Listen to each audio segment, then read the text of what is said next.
Hello, how are you doing? I'm Andrzej Nedoma, your business coach and business advisor.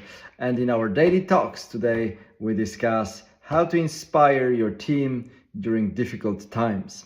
And it makes me think of something I learned when I was still studying business administration, finance, and management. We were told that businesses grow through crisis. And it really is that way. If you think about that, typically businesses, they are on a growth trajectory and then they somehow plateau, right? So they are continuing at the same level. And then in order to get to the next level, we need to go through a certain disruption.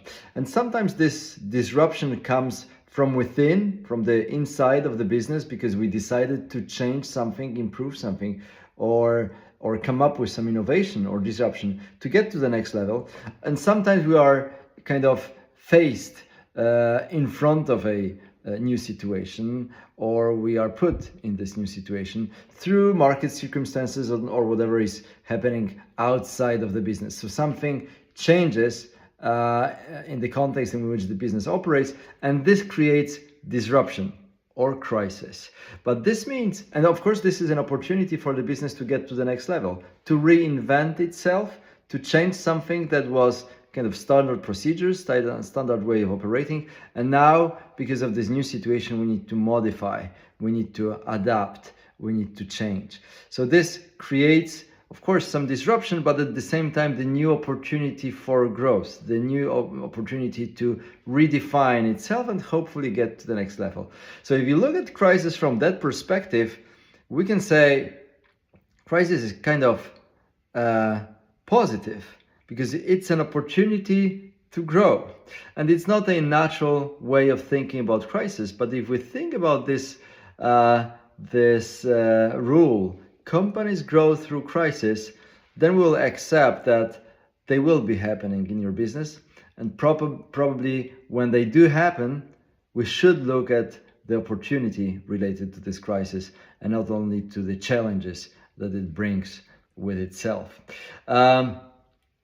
I'm thinking about, our experience when in my business we were growing with the capital of the venture fund that invested in us, and we were changing the model from selling licenses to renting, so software as a service business model, which was very attractive from the financial perspective, from the growth perspective, business and cash flow stability. It was very positive, but we were dependent on investors' money for some time.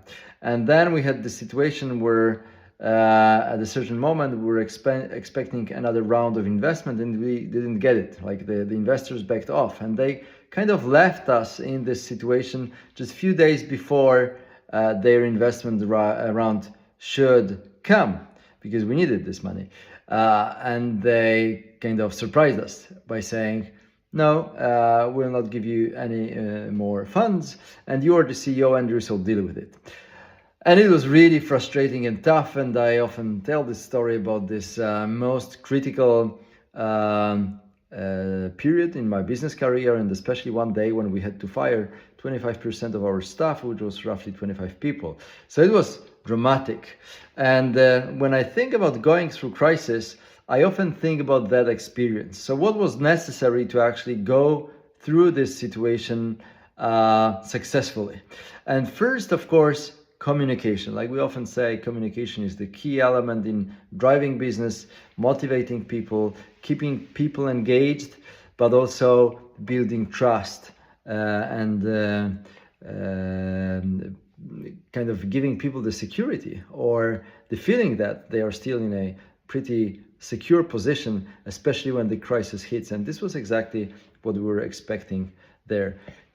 Communication and transparency was the key element. So we gathered everyone and we said, what is the situation, how we found ourselves in this situation, without looking, for who is guilty, but really to understand the facts, where we are.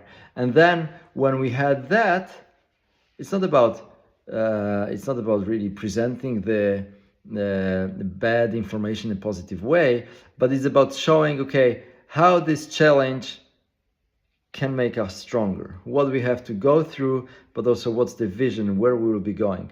And we had decided that from now on we'll be self-dependent financially, but we need to take the company to that level, which will, of course, decrease our dependence on external investors, and we will get our internal strengths. But at the same time, now immediately we had to balance our costs and revenues, within few days and weeks. And we had to make 25 people redundant, which was dramatic, but we were pretty straight in communicating what our plan looks like and what strategy we have to go through this difficult times. And I think what was really helpful was not only this transparency in communication, but was also engaging the team in finding solutions, in building solutions. Because once we have described the facts, where we are,